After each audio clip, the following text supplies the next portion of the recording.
So, as many of you may be aware, Marvel's Avengers has been, to the surprise of very few, a complete and total failure. Square-Enix did an investors meeting a while back where they detailed their quarterly earnings, and things were way down from where they would like things to be, recording a $50 million loss for the quarter, which brings the year's total at that point to like $100 million or something like that. So investors obviously wanted to know, like, what the hell is going on?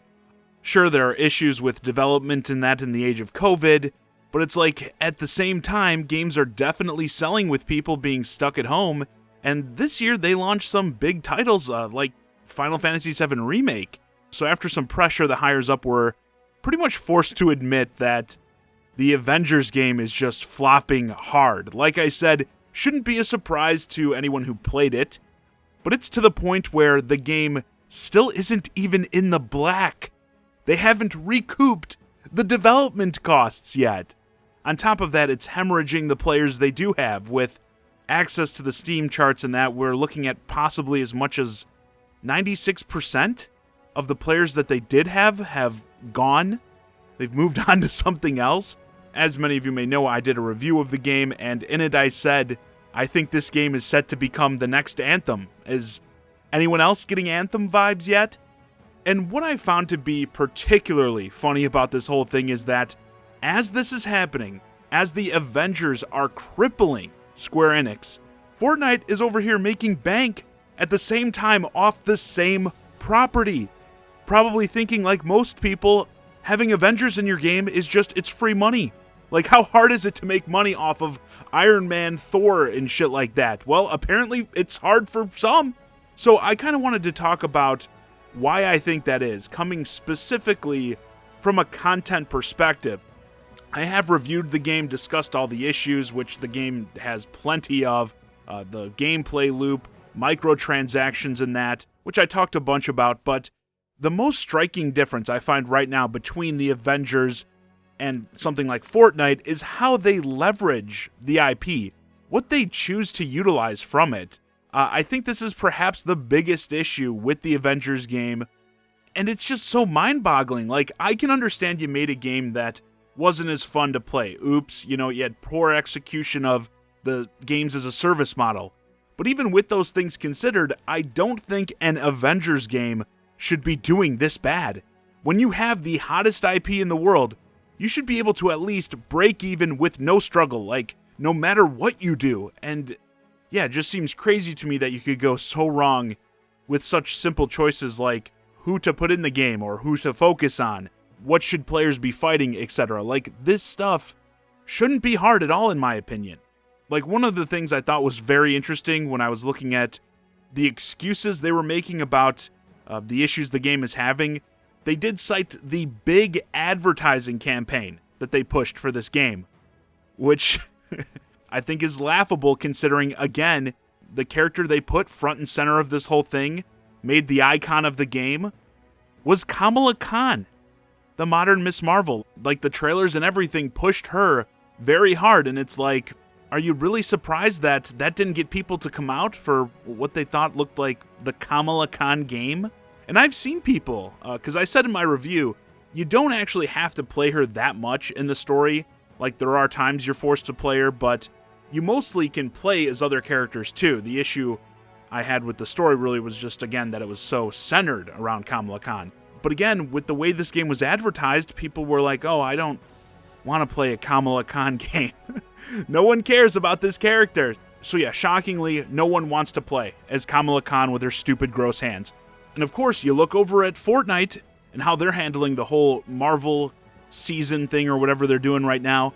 They've got the big heavy hitter Avengers featured like Thor and Iron Man, and they also threw in their characters like Wolverine, Storm, and She-Hulk. Badass characters that, people want to see.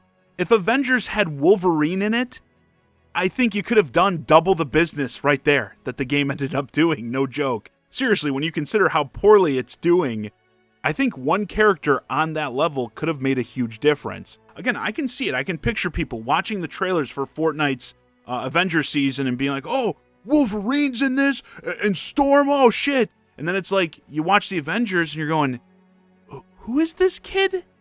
What, she's the main character?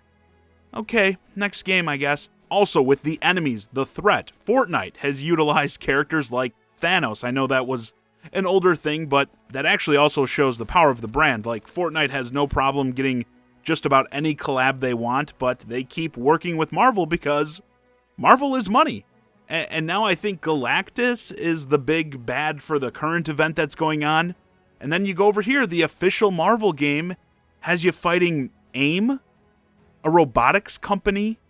Like, this is the threat you do for a standalone story for one hero. Or if it is in an Avengers type situation, it's like a chapter 1 of the game when you're getting warmed up. You don't assemble the Avengers to fight Boston Dynamics. Unless you have some really cool angle, which obviously this game did not. And still, you just probably wouldn't want to do that in a game because it's not fun to just fight endless waves of robots, which that's the approach the Avengers game went for. And the thing is, they clearly haven't figured out this is an issue yet, like the content choices they're making. Because as they stated to their investors, they think they can turn things around with this game because they're going to continue to add content for free to bring people in. This is a games as a service title after all. So there are, again, microtransactions in that, but the characters, missions, and that they add will be free. And that starts soon. Next week, the first big piece of DLC for this game drops. Our big opportunity to pull some more players in. And it's, of course, centered around the newest playable character, Kate Bishop. Okay, I have so many questions. But I like the energy, so let's just turn this thing on before I overthink. As with Kamala Khan, I'm sure most of you are sitting there going, who? She's Hawkeye's daughter. Essentially here, not just a character absolutely no one cares about, but a spin-off, really, of a character absolutely no one cares about. Isn't that exciting? Don't you want to go buy the Avengers game right now so you can play as Kate Bishop? Again, content choices, guys. Content choices. Who in God's name approved this as the first big addition to the game? Whoever is making these choices needs to be relieved of their position. I mean, you've got already confirmed, they've said this, that Spider-Man is coming to the game, to the PlayStation version only because of like licensing issues. But as I said in my video, like I said about Wolverine, Spider-Man just being in the PS4 version, I think would turn things around for this game, certainly more than Kate Bishop. We have to put Spider-Man on the back burner to get Hawkeye's daughter in the game. Oh, we'll get to Spider-Man eventually. You know, Hawkeye's daughter, that's top priority. Again, how could this be a decision being made in real life? I don't see how it's possible. So yeah, I think if they continue down this route, there's no chance for this game. Just millions, hundreds of millions flushed down the toilet. I mean, at this point, I think you could make this free to play, which I suggested when I did my review. I'm like, they should probably make this thing free to play as soon as possible to get that player number up, to get people to at least try it. But I think it's going to be to the point where that's not even going to help because people, again, they just look at this game. It doesn't look like something they want to play.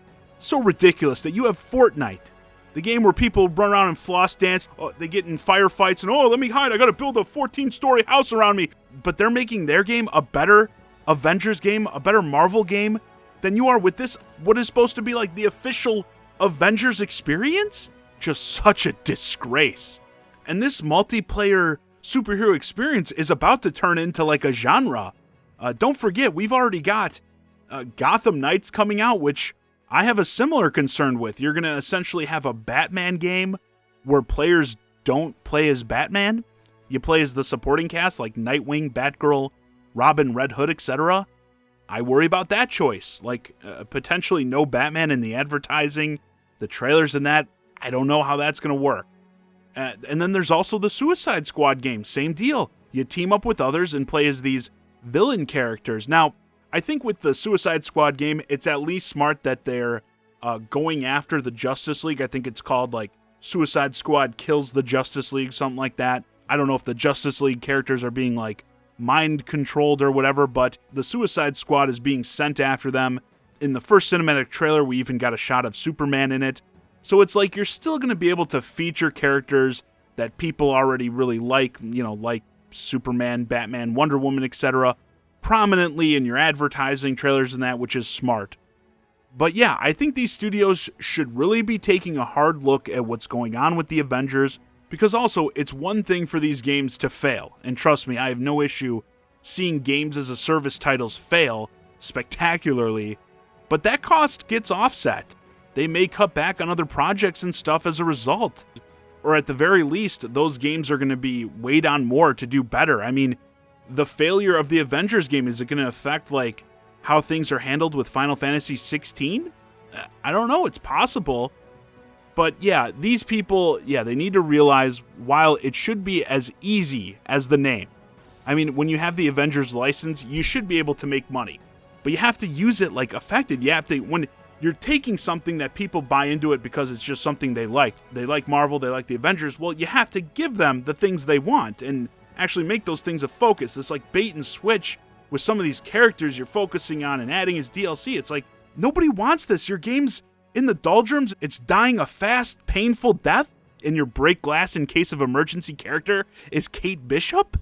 Kate Bishop is going to save the Avengers? No, it's just not going to happen. Anyway, with that, this video's a wrap. Just kind of wanted to discuss this whole Avengers thing a little bit. I was seeing some of the stuff with Fortnite, what they're doing with the Marvel IPs, and I just thought it was funny how inept and clueless it makes the people making the decisions on the Avengers game look. But yeah, let me know your thoughts on the failure of Marvel's Avengers in the comments. While so many others like Fortnite make easy money off the IP, what do you think about the choices they made with this game, and what would you have done differently? Hey guys, I hope you enjoyed this discussion on the epic failure of Marvel's Avengers. If you're new to the channel, please consider subscribing. If you want to keep the conversation going, hit me up on Twitter at JohnnyZakari. And join my Discord, ChiGuy and Friends, link to both in the description below. And as always, thanks for watching.